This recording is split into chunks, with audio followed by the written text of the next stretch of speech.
Happy Wisdom Wednesday, everyone. So, this is a book that I promise, as rarely as I usually do, will change your life if you let it. And it's called Bird by Bird by Lamott, Some Instructions on Writing and Life. Now, before you say anything else, I know what you're thinking. Omar, I'm not a writer. Why would I read this book? You don't have to be. Because it is a book that will make you a better writer, whether it's blogging or perhaps you're, wanting to write a book or anything. But it'll teach you about life and about yourself in ways that will surprise you. I first learned about this book actually through Tim Ferriss and his podcast, and I decided to buy it. And it is such a wonderful book, and I actually have this dated. I first purchased and read this book in 2016. As I do with all my books, I end up rereading and visiting them. That's why I always recommend buy physical books. But I'm going to use a jumping off point here to kind of highlight some key takeaways, not only about writing, but life that I think you really will enjoy. So in here, Anne writes, the purpose of most great writing seems to be to reveal in an ethical light who we are. And if you think about that, that's very much what life is about, right? Revealing in an ethical light who we are little by little. And the reason why it's called Bird by Bird is because her younger brother, when they were kids, had this Audubon, right? And he was due the next day, and he was so stressed out. He was 10 years old. He was very worried, and his dad sat next to him and said, "Hey, buddy, just take it bird by bird. Read about the pelicans and then write about the pelicans, bird by bird." And it's very much a great piece of advice for life, right? Whenever we think of doing these grand projects, starting a company, doing these different projects and goals and everything, when we look at them overall, we're really overtaken by them. We're afraid, we're scared. But the best way to do it, of course, as they say, how do you eat an elephant, one bite at a time. Bird by bird, that's how you should go through life and writing. And here's some great points about writing that are applicable to life that I really love. So number one, all first drafts are shitty, right? There's a saying that the precursor, the fool is the precursor to savior, right? For you to have a really good idea, you have to have a lot of bad ideas, right? For you to be really good at writing, you have to have a lot of bad first drafts. When I first started writing a few years ago, I wrote an article a week for over 2 years about my approach to self-development, philosophy, marketing, medical advices. And not only did that help me develop as a professional and allow me to learn more about myself, it also opened up a lot of doors that I didn't know were there. In fact, it actually helped me come out to San Francisco, and including my current role today. And first discovered me by reading one of my articles when he was director, and I remember going back in my messages and seeing it 2 years ago. He said, he sent me a message that, "Hey, Omar, I really love your articles, and I really enjoyed reading them." And of course, a few years later, he becomes CEO and reaches back out and says, "Hey, I want you to come on board."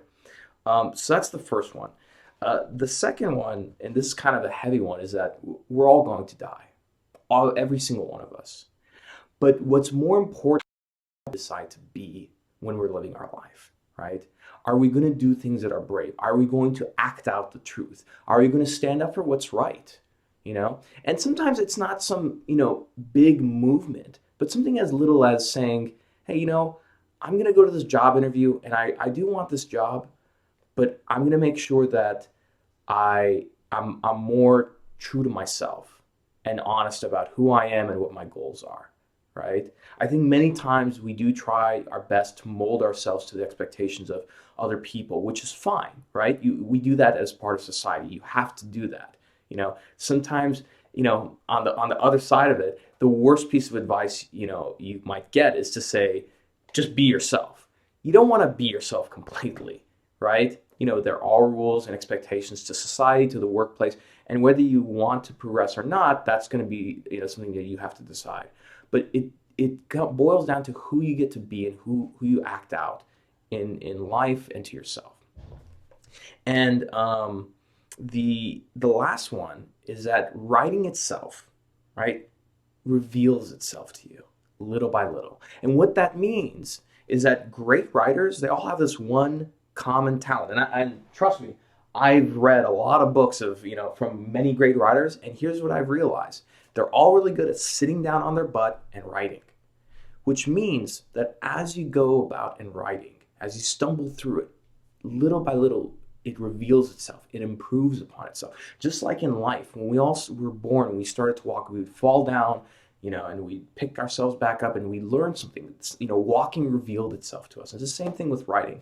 And it's one thing that I highly encourage many of you to do here on LinkedIn is that even if you feel like you don't have something to write about, those of you who said that right now, you are the ones who probably have a lot to write about. So write about something, and it doesn't have to be this long article, but maybe a post. One of my dear mentors, as many of you know, Chris Sells, who passed away this summer, he was a remarkable individual. And he always was, he was very humble. And I always encouraged him. I said, Chris, you gotta write. Please write some stuff. And he finally did. He wrote a couple of articles and a post. And even one of these posts, I made a card of his 10 disruptive rules for technology. And something that he took for granted, he put it out there and realized how much it meant to so many other people, right? And that could be you. You could have a story, something simple, maybe how you did in an interview, or something you learned from your family, something that you failed at and got better, that you could share. And it's going to take just one person to read that thing and say, wow, I see myself in this. And not everybody's going to like it, and that's okay. It's not for everyone, which leads me to one mind loom of a book that I want to just loom in with this one. And this is a great companion for this. So Bird by Bird, but the War of Art, not to be confused with the Art of War, which is also another good book, but the War of Art, Break Through the Blocks and Win Your Inner Creative Battles by Steve Pressfield. Steve Pressfield was a Marine. This is a very hard, tough book. Like this is a tough love book, but it talks about the resistance that we feel when, let's say we put on an outfit when we're in high school, about to go out the door, and we're like, oh, I don't want to wear this. I don't want to I feel silly, And it's the same feeling we carry as adults. It's a toxic force inside of us called resistance, right? So we're about to go publish something. Maybe we're going to do a post, and we're like, no, you know what? It's silly. And I know how you feel, because that's exactly how I felt starting to do all these things many years ago when it comes to writing, even doing these videos where I'm like, who cares about books? This person going to say what that? And I got past that over time. And again, as things reveal themselves to you over time, whether it's writing, making videos, your work, it's all connected that way. And that's the one thing that you realize, is that as you start doing the thing that you believe to be true, that is important to you, it reinforces itself and makes, it becomes better, and you become braver. Because I'll tell you what, when it comes to the resistance, as mentioned in Steve Pressfield's book, that never goes away. I hate to tell you guys that.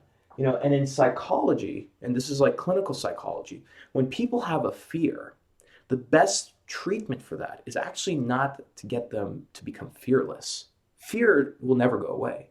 You help people out by becoming more brave. And that's the same thing that you can do for yourself. So that's my book of the week. Highly recommend it. Again, Bird by Bird. So think about it. What can you do bird by bird that'll help reveal who you are to yourself, to your coworkers, to your family, and more importantly, for you to act out the truth so that you can help other people get over their resistance and do what's right for them. So, as always, happy Wisdom Wednesday. Always a pleasure, and I'll see you next week.